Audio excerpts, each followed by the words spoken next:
Morning మ్యాగజైన్కి స్వాగతం. ప్రముఖ దినపత్రికలు వస్తున్న వార్తల వెనక జరుగుతున్న పరిణామాలు చూద్దాం.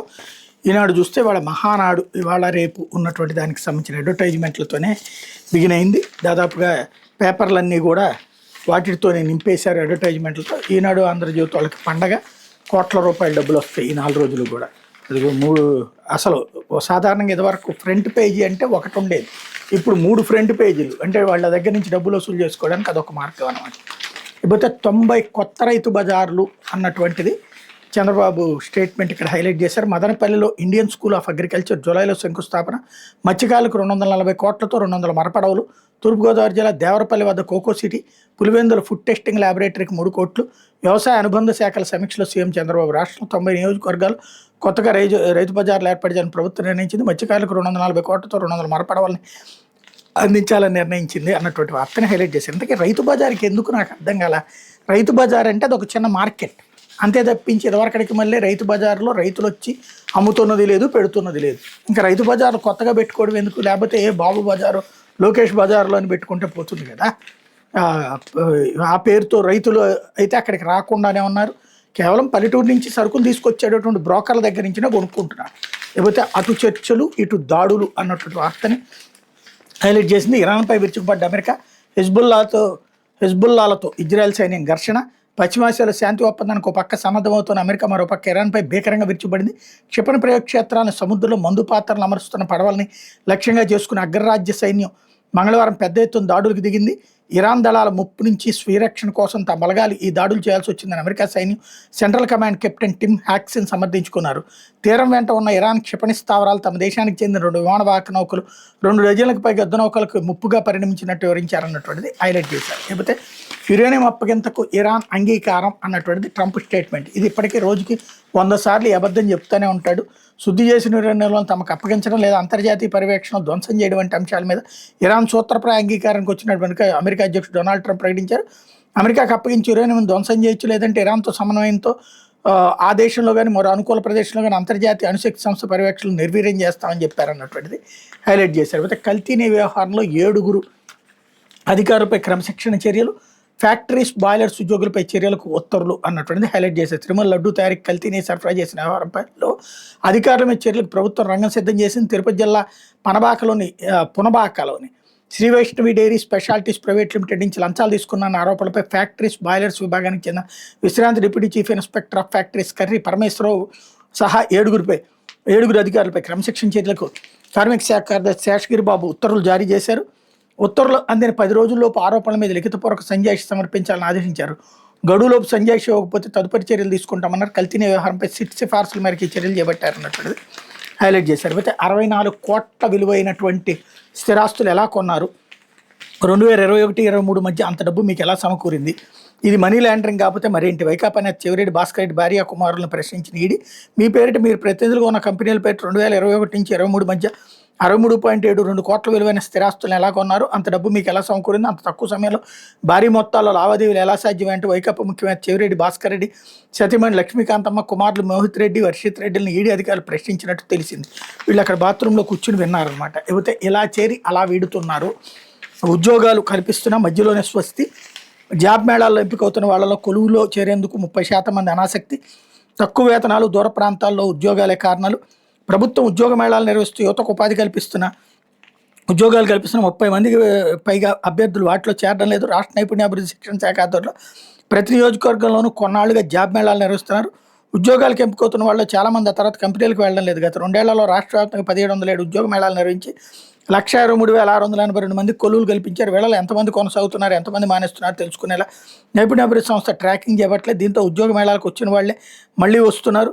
రాష్ట్ర ఉద్యోగ కల్పన వ్యవస్థాభివృద్ధి సంస్థ సీడాపాధ్వర్యంలో దీన్ దయాళ్ ఉపాధ్యాయ గ్రామీణ కౌశల్ యోజన కింద నైపుణ్య శిక్షణ పొందుతున్న వాళ్ళలో 20% పైగా ఉద్యోగాలకు ఎంపిక కావడం లేదు. సీడాపాధ్వర్యంలో స్వచ్ఛంద సంస్థల ద్వారా యువతకు నైపుణ్య శిక్షణ ఇస్తున్నారు. కోర్సు పూర్తి చేసిన వాళ్ళు కనీసం 70% మందికి ఉద్యోగాలు కల్పిస్తేనే ఆ సంస్థలకు ప్రభుత్వం పూర్తి స్థాయిలో నిర్వహిస్తుంది. శిక్షణ సంస్థలు మార్కెట్లో కంపెనీలు వెతికి ఉద్యోగాలు కల్పిస్తున్నట్టు రికార్డులు సమర్పిస్తున్నా వాటిలో కొనసాగుతున్న వాళ్ళు తక్కువే ఉంటున్నారు. ఈ శిక్షణ సంస్థలు పెద్ద కంపెనీలకు ప్రాధాన్యం ఇవ్వకుండా చిన్న దుకాణాల్లో కొలువులు కుదుర్చుతున్నట్టు విమర్శలు ఉన్నాయి. దీంతో జీతంలో పెరుగుదల ఉందని భావించిన అభ్యర్థులు చేరిన కొన్నాళ్ళకే మానేస్తున్నారు అన్నటువంటిది హైలైట్ చేశారు. లేకపోతే కర్ణాటక సీఎం సిద్ధరామయ్య రేపు రాజీనామా అంటూ రాజ్యసభ స్థానంతో పాటు సభాపక్ష నేతగాను అవకాశం, ఢిల్లీలో అధిష్టానం సుదీర్ఘ చర్చలు, తదుపరి సీఎం రేసులో డీకే పరమేశ్వర్. కర్ణాటక ప్రభుత్వం నాయకత్వ మార్పు తథ్యంగా అనిపిస్తోంది. ముఖ్యమంత్రి సిద్ధరామయ్య తన పదవిని వదులుకోనుండో తెలుస్తుంది.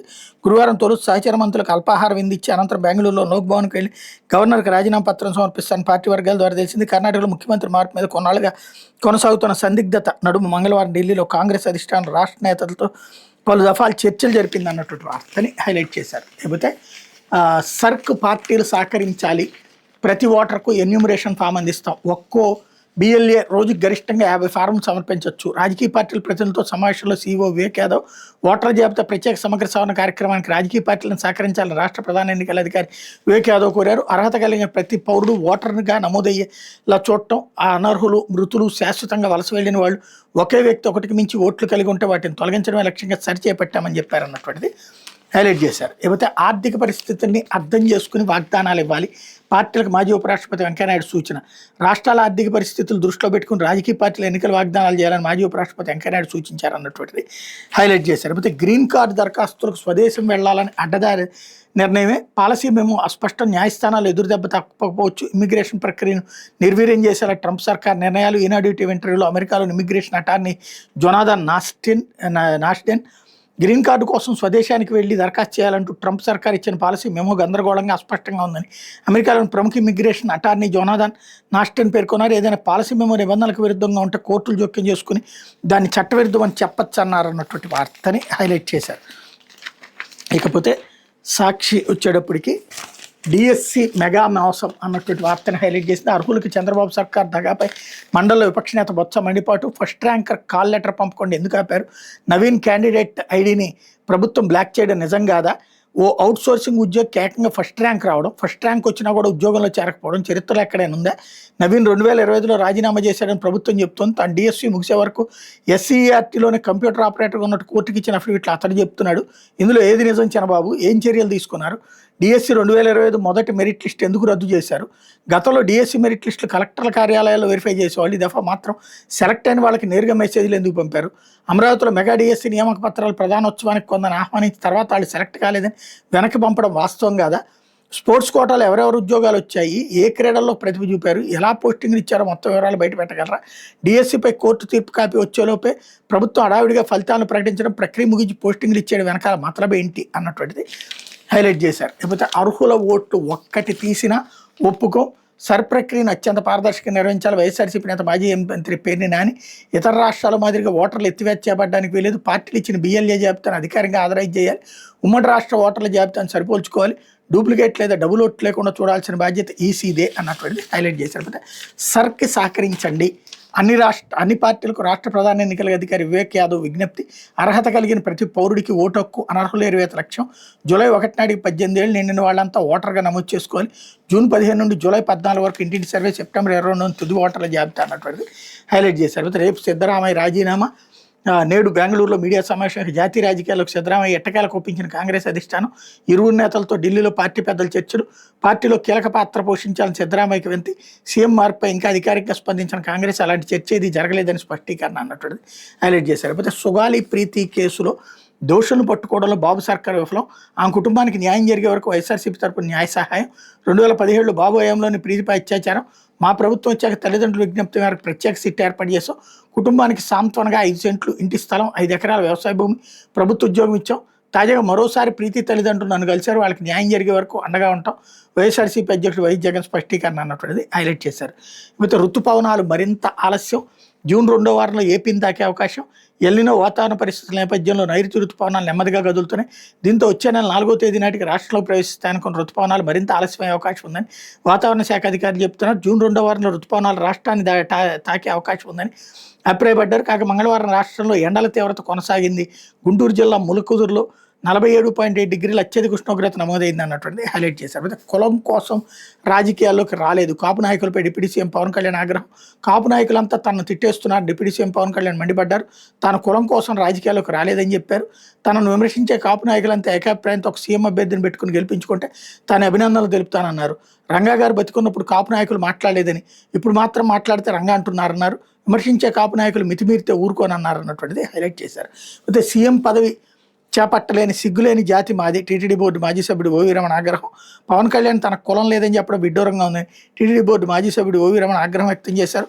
పవన్కి కులం అవసరం లేదని కూడా కాపు జాతి వద్దని బహిరంగంగా చెప్పాలని డిమాండ్ చేశారు. సీఎం పదవి చేపట్టలేని సిగ్గులేని జాతి తమదని ఎంతకాలం తాము బ్రోకర్లుగా జోకర్లుగా ఉండాలని పవన్ ప్రశ్నించారు అన్నట్టు వార్తని హైలైట్ చేశారు. లేకపోతే ప్రశ్నించే వారి వ్యక్తిత్వ హననాలకు పాల్పడతారా, పాలనలో విఫలమై ప్రతిపక్ష నేతపై ఎదురుదాడి చేస్తారు. చంద్రబాబు సర్కార్పై వైఎస్ఆర్సీపీ రాష్ట్ర ప్రధాన కార్యదర్శి గడికోట శ్రీకాంత్ రెడ్డి ఫైర్. రాష్ట్రంలో 2 ఏళ్ల పాలనలో దారుణంగా విఫలమైన కూటమి ప్రభుత్వం సర్కారు వైఫల్యం ప్రశ్నిస్తున్న వైఎస్ఆర్సీపీ అధినేత వైఎస్ జగన్మోహన్ రెడ్డి పై వ్యక్తిగత విమర్శలు, కుటుంబ సభ్యుల వ్యక్తిత్వ హన్నాలకు పాల్పడుతోందని పార్టీ ప్రధాన కార్యదర్శి గడికోట శ్రీకాంత్ రెడ్డి మండిపడ్డారు. తాడేపల్లిలోని వైఎస్ఆర్సీపీ కేంద్ర కార్యాలయం మంగళవారం శ్రీకాంత్ రెడ్డి విలేకరులతో మాట్లాడారు అన్నటువంటిది హైలైట్ చేశారు. అయితే ఉద్యోగ భద్రత కల్పించండి, 8,800 రూపాయలతో కుటుంబ పోషణ ఎలా సాధ్యం, కనీస వేతనాలు నిర్దేశిత 10 గంటలు అమలు చేయాలి, వీక్లీ ఆఫ్ సెలవుల విధానం వర్తింపజేయాలి, విజయవాడలో తల్లి బిడ్డ ఎక్స్ప్రెస్ వాహన డ్రైవర్ల ధర్నా అన్నటువంటిది హైలైట్ చేశారు. లేకపోతే ఏపీటీడీసీలో శ్రీనివాసరావు రీఅపాయింట్మెంట్, ఏడాది పాటు కాంట్రాక్ట్ పద్ధతిలో కొనసాగింపు అంటే ఆర్డర్. గత ఏడాది రిటైర్ అయిన కీలక వ్యవహారాల్లో చక్రం తిప్పుతూ వచ్చిన శ్రీనివాసరావు తాజాగా తేదీలు లేకుండా ఏడాది పాటు రీఅపాయింట్మెంట్ పేరిట ఉత్తర్వులు అన్నటువంటి హైలైట్ చేశారు. రాష్ట్ర పబ్లిక్ హెల్త్ మున్సిపల్ ఇంజనీరింగ్ విభాగానికి చెందిన రిటైర్డ్ డిఈ ఎం శ్రీనివాసరావు పర్యాటక సంస్థ ఎగ్జిక్యూటివ్ ఇంజనీర్గా రీఅపాయింట్ చేస్తూ పర్యాటక శాఖ ప్రత్యేక ప్రధాన కార్యదర్శి అజయ్ జైన్ మంగళవారం ఉత్తర్వులు జారీ చేశారన్నటువంటిది హైలైట్ చేశారు. అయితే ట్రాఫిక్ చలానా ఉంటే పిల్లనివ్వను. ఈ చిత్రంలో కనిపిస్తున్న పెద్ద ఆయనది కాకినాడలోని రాయుడుపాలెం. ఈయనకు ఒక్కగానొక కూతురు, భార్య చనిపోవడంతో కూతుర్ని కంటికి రెప్పలా పెంచి పెద్ద చేశాడు. ఎంబీఏ వరకు చదివించాడు. ఇప్పుడు మంచి సంబంధం చూసి పెళ్లి చేయాలని నిశ్చయించాడు. అయితే అబ్బాయి గుణగణాలతో పాటు భవిష్యత్తులో తన కూతురి భద్రత భవిష్యత్తు దృష్ట్యా అతడికి ట్రాఫిక్ క్రమశిక్షణపై ఆరా తీయాలని సంకల్పించాడు. కాకినాడ ట్రాఫిక్ 2 సిఐ దావేటి రామారావు వద్దకు వచ్చి తన కాబోయే అల్లుడి కారు, ద్విచక్ర వాహనాల నెంబర్లు చీటీ మీద రాసిచ్చి వాటి మీద ట్రాఫిక్ ఉల్లంఘన కేసులు ఏమైనా ఉన్నాయో అని చెప్పాలని కోరాడు. చలానాలు ఉంటే పిల్లనివ్వనని స్పష్టం చేశాడు. కూతురు భవిష్యత్తుపై పెద్ద ఆయన చూపిస్తున్న తాపత్రయాన్ని ముద్రించి నిబంధనలకు లోబడి తప్పనిసరిగా సాయం చేస్తానని హామీ ఇచ్చారన్నట్టు వార్తని హైలైట్ చేశారు. లేకపోతే ఆంధ్రజ్యోతి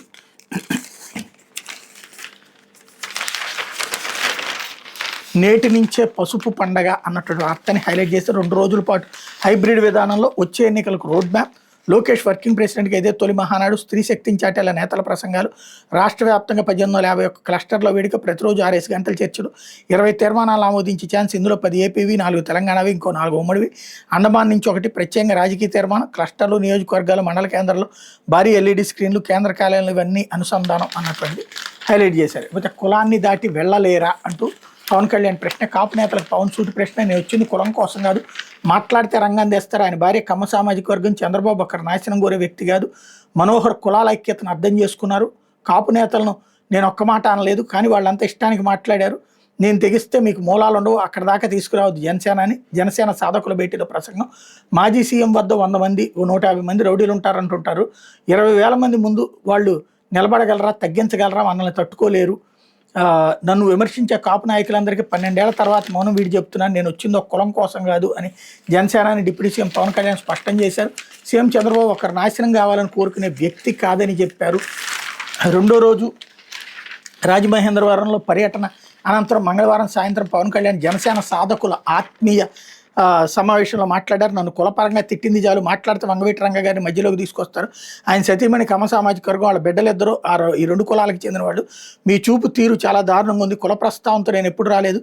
చిన్నప్పుడు నేను స్కూల్కి వెళ్ళినప్పుడు నా సహవిద్యార్థి తల్లి మీద ఏ కులం అని అడిగితే ఇంటికి వచ్చి నా తల్లిని అడిగా. నా తల్లి నన్ను తిట్టింది, అందుకే నాకు కులం ముఖ్యం కాదు. చాలామంది ఇష్టం వచ్చినట్టుగా మాట్లాడుతున్నారు. నా పక్కన ఉన్న నాదేళ్ల మనోహర్ని కమ్మ అంటారు, మరొకరిని మరో కులం అంటారు.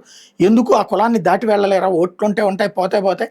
కానీ ఇట్లాంటి పనికిమాలిన విశ్లేషణలు, విమర్శలు చేస్తే మీ నోళ్ళు మూతపడే వరకు అందరి చేత మాట్లాడిస్తాను. జగన్ కులంలో కానీ ఇతర కులాల్లో కానీ ఓడిపోతే కులం మార్చుకుంటానని ఎవరైనా అన్నారా? అసలు లోపల మీరు ఆలోచిస్తున్నారు. 2014 తర్వాత కులాల ఐక్యత అనే సామాజికతను అర్థం చేసుకున్న వ్యక్తి నాదెళ్ల మనోహర్ నా భావాలు నచ్చి మీతో ప్రయాణం చేస్తాను వచ్చారని స్పష్టం చేశారు. మాజీ ముఖ్యమంత్రిని అరెస్ట్ చేయాలని నేను ప్రధాని వద్దకు పోతే నా వేలుంగరం కూడా నాతో పాటు రాదు. దేశ భవిష్యత్తు గురించి నా ఆలోచన ప్రధానితో అదే మాట్లాడతా, అంతే తప్ప మోడీ గారు మా రాష్ట్రంలో మాజీ ముఖ్యమంత్రిని అరెస్ట్ చేయండి సార్, అమిత్ షా గారు చర్యలు తీసుకోండి సార్ అని అడుగుతానా? హాస్యాస్పదంగా లేదా? సనాతన ధర్మం అంటే ఏదో మూర్ఖత్వం అన్నట్టుగా కొంతమంది అంటున్నారు. 33,000 మంది అమ్మాయిలు అదృశ్యమయ్యారంటే నన్ను విమర్శించారు. అదే కేంద్ర హోంశాఖ నిర్ధారించింది కదా.